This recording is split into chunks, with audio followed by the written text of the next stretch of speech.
I'm enjoying being a crone, like kind of looked at as that I'm an expert in some areas. And in my job, I'm an old educator and I get to mentor a lot of young people, and I feel like we are leaving a good world. Cool. Me being the age that I am, which is 64, I can remember when so many different things where you are to be seen and not heard that apply to children, that apply to women, that apply to wives, that apply to the job industry. And I think that today what I love most is the fact that those people that were silenced now have a voice. When I need to be seen or heard, I make my voice heard. I'm not Minnesota nice, and I am willing to put myself out there when I need to put myself out there. I was born and raised to be a community person, to do my part for my community, and say, yes, I can do that. And now I'm deciding at age 76, it is time to begin to say, no, today I want to sit down and read that magazine or that book and maybe stay in my pajamas. Being the age I am now, I feel a lot more wisdom has come into me. I feel a lot wiser and a lot more mature. Yes. Nice. I like having a lot of life that's come through, and I've been really playing and working with my art for quite a long time and growing to really appreciate it. Say, okay, this is who I am. Unapologetic, uncensored. This is Mary Lee. I know, it's very exciting, and there's a lot of me that's shy. And so like putting that out there, isn't that bragging? No, that's not bragging, that's authentic. And that's exciting about being this age. Okay, this might sound a little bit strange, but I enjoy that in middle age, I am able to perceive my own mortality. And what I mean by that is, okay, so you're young, at least I could not actually perceive that I was a mortal being, that someday my days would be done. I'm a shy person, and I have a certain amount of fear. And when I was young, that fear really held me back from trying things. But now I have a greater sense of, well, the time is limited, so get on it while you still can. And I feel like that's a great gift of middle age, and one that I couldn't have anticipated. So what I do, what my passions are, community organizing, advocacy, working for equity in multiple fields, education, housing, healthcare. And the funny thing is that 10 years ago, I wouldn't be doing this. 20 years ago, I wouldn't be doing this. 30 years ago, I would be saying, Mom, why are you always doing this stuff? It's really nice that when I say wild ass shit, I can back it up. Like if you can't just talk over me, because my resume gets to talk louder. So like if you claim that this X, Y, and Z isn't possible, I can literally now say it is possible. I've done it in 3 different countries. Talk to me again.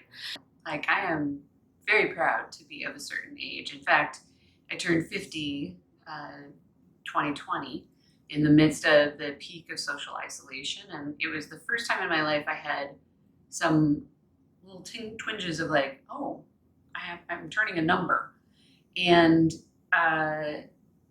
I made a very conscious decision as I noticed those feelings and thoughts, that I'm becoming wise now. This is just what I do. I'm just wise. So I had the shift probably about 10 years ago now.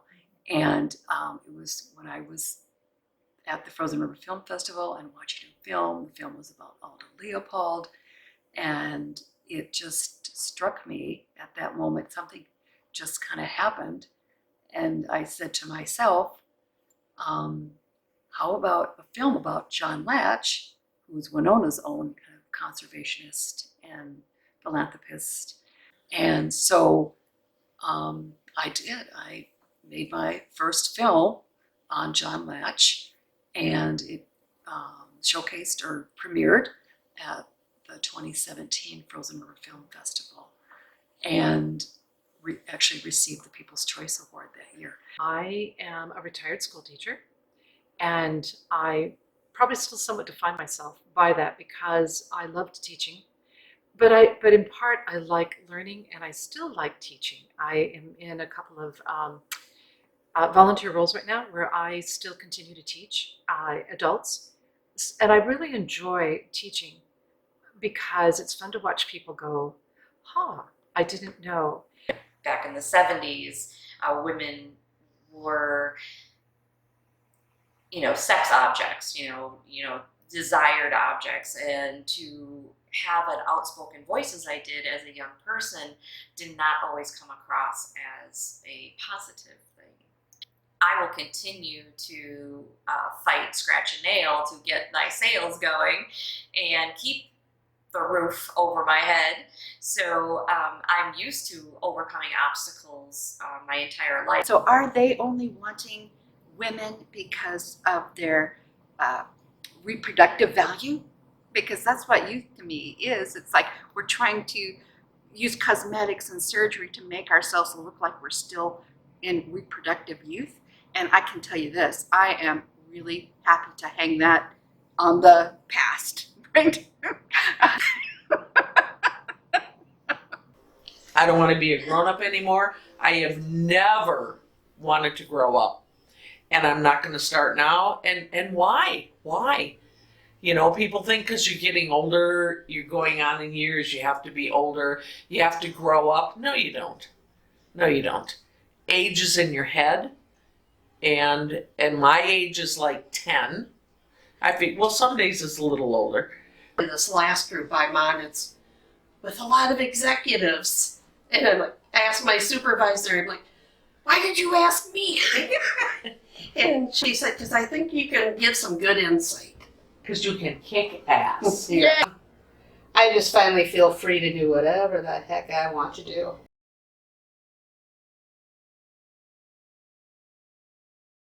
The best thing about being the age I am is that I have so many fewer hang-ups and anxieties. I mean, I still have anxieties and hang-ups, don't we all, in our life? But the things I worried about when I was younger and obsessed about are done. I mean, I feel like I've either resolved them or I don't care anymore.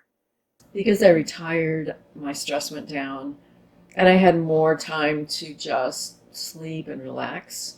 So when people ask me what I do in retirement, I mostly say my kind of stock answer is I enjoy the spaciousness of my days. My patience. And I was not very patient growing up, but I think as you get older, you learn to become patient because you just have an extended tolerance for things that you have low tolerance for when you're in your 20s and 30s. I think in your 20s and 30s, you want it to happen and you want it to happen right away. So I love being patient. I love going in places and they're like, hang on a minute, I'll get right to you. And I'm like, no, there's no need to do that. I'm patient. So I like learning. I'll try pretty much anything. And if you would look in my house, you would see I've done soap, I've done lotions, I sew, I garden. I just enjoy, there's so many things to learn. And so there's probably a hallmark characteristic is that I really do enjoy learning and discovering. So. The best thing about being the age I am is I've experienced enough both good, bad, and neutral to know that when shit hits the fan, I know how to do it, I know what to do. It doesn't make it necessarily easier outside of having that knowledge that I can do hard things. I've done it before, I'll do it again. And much more of a sense of humility of understanding I need other people to help. Like I can't do it myself. And that's a normal, awesome human thing. Cool. What really helps me is to drop the notion of trying to retain youth. Trying to retain youth sets me up for failure because I cannot do it, and sets me up for self-loathing, which is a huge bummer. We tell ourselves these narratives of who we are. I was just talking to my husband about this the other day. You have a narrative for the kind of artist that I am, the kind of person that I am, and you link up your integrity to it, and that isn't bad, but it might only serve you for a decade. So in each new decade to go, does that narrative still hold true, or can I let go of some of that narrative? Because now actually my interests have widened and expanded. It isn't that I don't care about the things that were important to me when I was young. It's just that list keeps growing and keeps growing and keeps growing. And that makes me excited to be any age. Okay, well, I am 43 years old. What's the favorite thing? Just the level of freedom I have. I think that when I was younger, I knew the kind of life I wanted to have, but it was hard to get all those pieces together. And I think it took a while for me to construct the life that I really wanted, that I knew was possible, even if everyone around me was telling me it wasn't possible. And only in the past few years have I seen all those pieces really come together. My filmmaking is on a roll. I'm working on my 5th documentary, and I can't tell you how much I love it. I just have really found something that I feel good about, that I feel I'm doing a good job at, and I am getting good feedback, and I'm, the nice thing, I've been able to get some grants. That was a big shift too. I've never written a grant, and I had written my first grant for the John Latch film, and when I got it, I was like, wow. Growing up around my grandmother and hearing her stories and watching her over the years, I wanted to be like her. And I always say, like, I cannot wait till I get older. I'm going to be just like my grandmother. Like, I'm going to be this woman that has so many years of knowledge that I'm bringing to the youth or people that are coming behind me. And I want to pass this down to them and watch them grow, watch them blossom as well. I feel like I've learned so much from my mother and my grandmother that getting older, aging is a blessing that I look forward to every year that, is coming my way. I think that having the experiences that I've lived and being able to now feel very comfortable in myself and use the knowledge that I've gained to talk to others and to help others is very fulfilling. I'm at the age now where I feel that in terms of my previous work life, that I'm able to pick and choose and say, yes, I'll help with that. No, I will not. We have these creative powers. 1, lover, we nurture ourselves. 2 is a warrior, powerful to go after our creative energy, careful for it. That part of us is our warrior. The 3rd one is the mystic. That's the one that's connected with that higher energy and helps guide where we're going. And then the 4th is the queen. So all these others are like her counsel. She's focused and finishing. It's fabulous. Because you've learned so much and you can do whatever you want.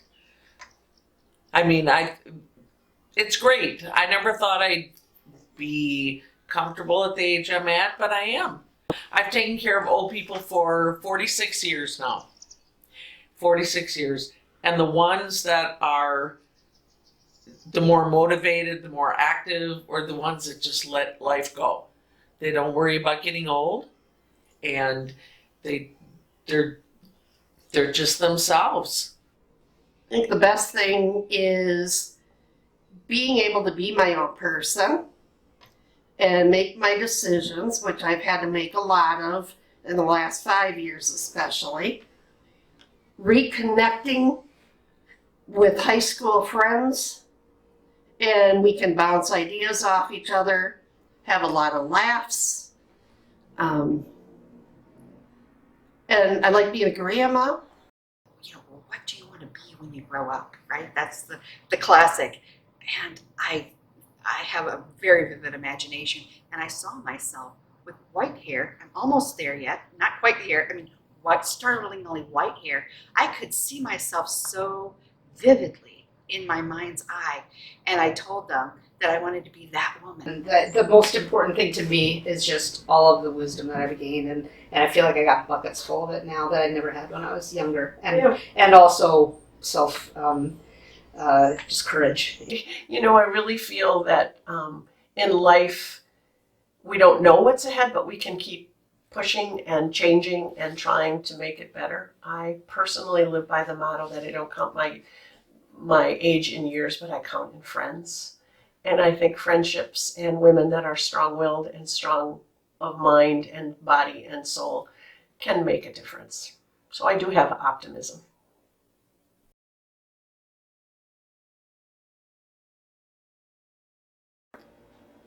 As a cultural thing, I think it's problematic when women get older and they start to be invisible, especially in the workplace. For me personally, I'm not finding myself bothered by it. I don't know as I buy into it because I think that maybe it's because I've chosen to be too noisy, and maybe as I age, that will become more of an issue. But right now, I think no. I mean, I am very aware of it, and I know women feel that way. But I think part of the reason women feel that way is if you're engaged, like if you go into a situation looking for something to do, you're seldom invisible. The only times I've really felt invisible is when I've been in a situation and I didn't have anything to do. I feel like I'm more visible here in Winona because it's predominantly white. Now, if I was in a more diverse city or in an urban area, maybe I would feel that way, but being a Black woman in Winona, I feel has made me a little bit more visible than I'm comfortable with. Since the question you wrote me about Invisible Women Syndrome, I've talked to a lot of friends, anywhere from age 20 to 90, and it's interesting to hear who's heard of it and not, and I have heard of it. What do you have to say about that? I'm sad. Where have we come in the world that A, we don't have a president in the office that's a woman, and a lot of our women's rights are at jeopardy right now after all the work we've all done. I think we are standing on many women's shoulders of where we need to be. And then I see and hear that people feel invisible. It makes me really sad. Personally, I haven't felt it yet. But I have to say that I feel like I'm more visible now than I was when I was in my 20s. When I was in my 20s, it felt like, I mean, part of it I think is just a visual effect. I've always looked 10 years younger. So when I was in my 20s, I looked like a teenager, and nobody takes teenagers seriously, okay? It's, whatever, it doesn't matter. So I was like in leadership positions and being constantly talked down, just constantly. I lost more than one job in my 20s because I had been hired into a leadership position and the people underneath me would not take me seriously. It just threw me for a loop, which is why, by the way, I love working with someone who's in their 20s. I feel like it's my karmic moment.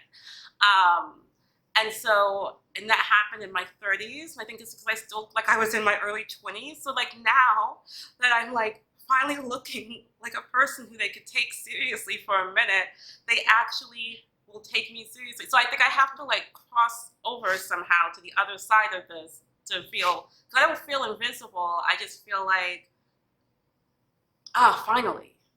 I don't feel invisible. I feel more empowered than ever. And I think if smart people, aware people, realize they certainly wouldn't be invisible to them, because women of a certain age have a lot of power and a lot of smarts. And wow, they are large and in charge. Excellent. Yes. I think I've experienced it as well. Right now I'm in sales, so I do a lot of conventions throughout the United States. And I find, having a convention booth, you're there to talk about your product and to do sales. And when I was younger, it was a lot easier to get men to come talk to me. But I've noticed now, being over 50, that sometimes my booth is passed by because there's maybe somebody younger at the next booth.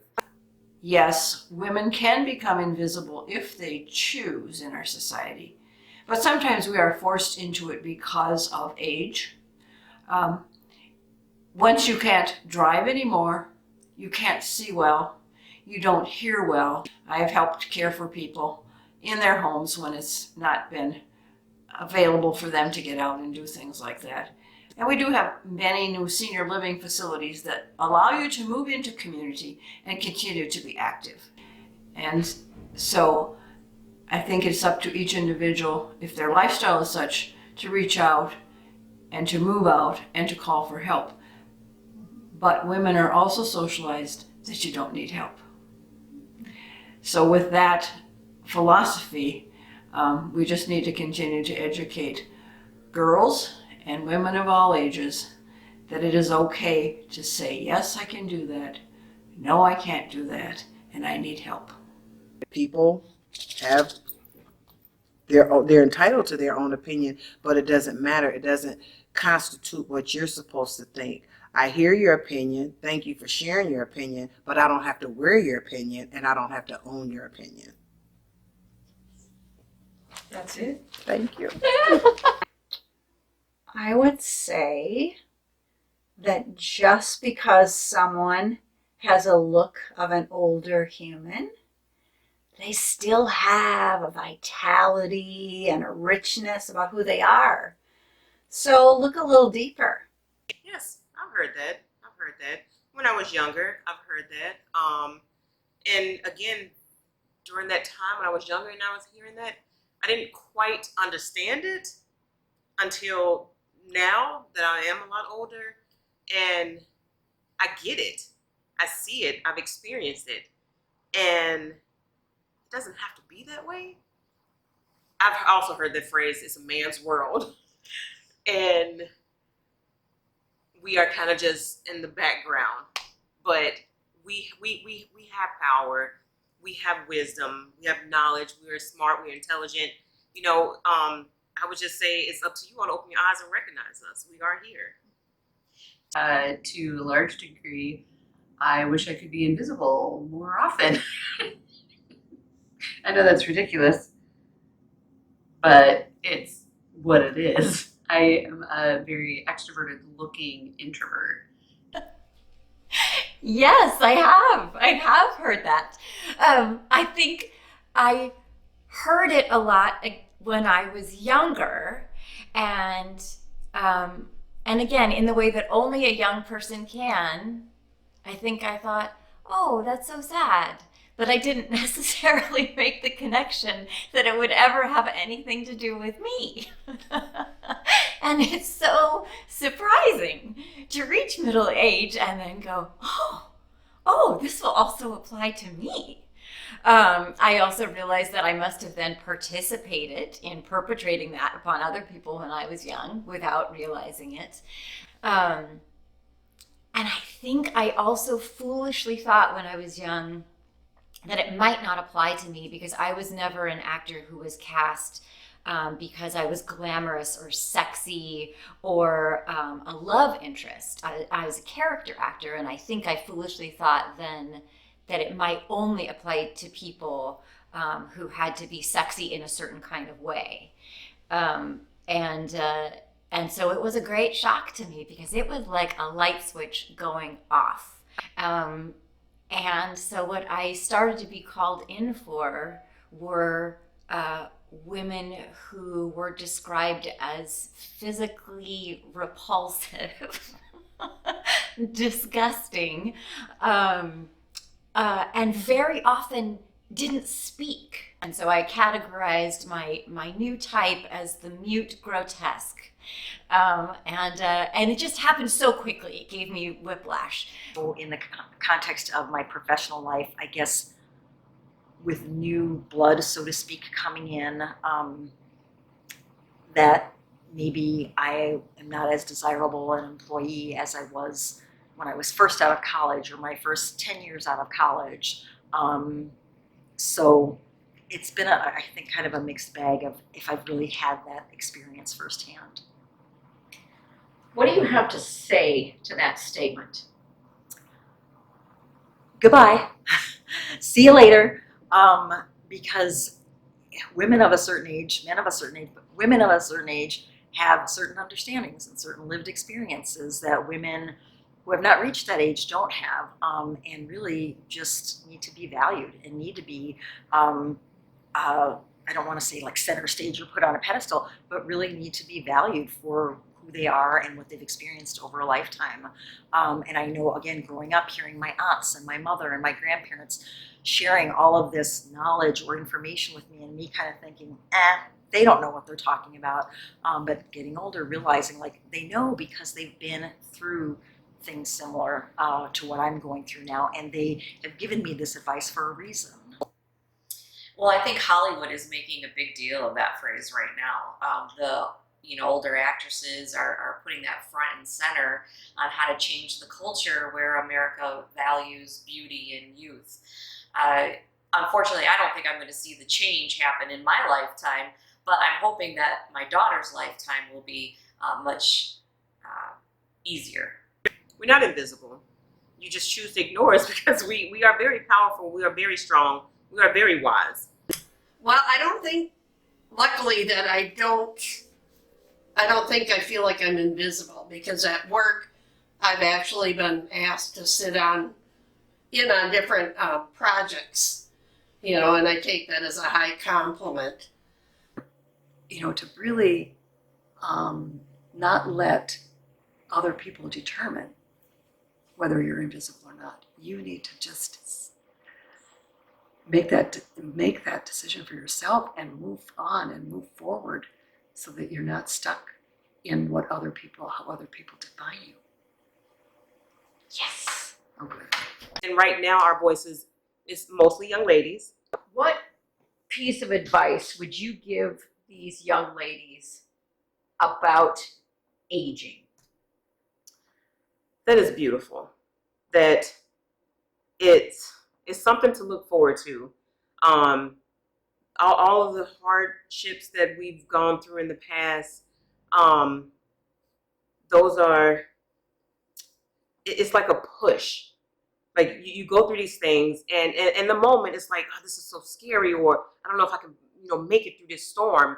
But I want them to see all the other women around them that have gone through things. Like I want them to hear the stories from us, women of age, and to see how we've been there before. And growing older is a beautiful thing. You gain so much wisdom. You can look back at your youth, and you can celebrate your youth. It's something to celebrate. Like, I've been there. I'm still going, and this is beautiful to age and not be afraid.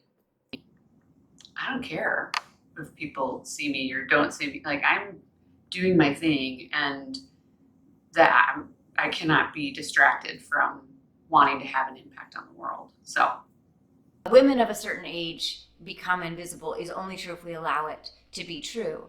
There are other periods in history. There are other cultures alive and thriving in the world today for whom that is not true. That multi-generational wisdom and experience is incorporated as part of the culture. There are examples all around us.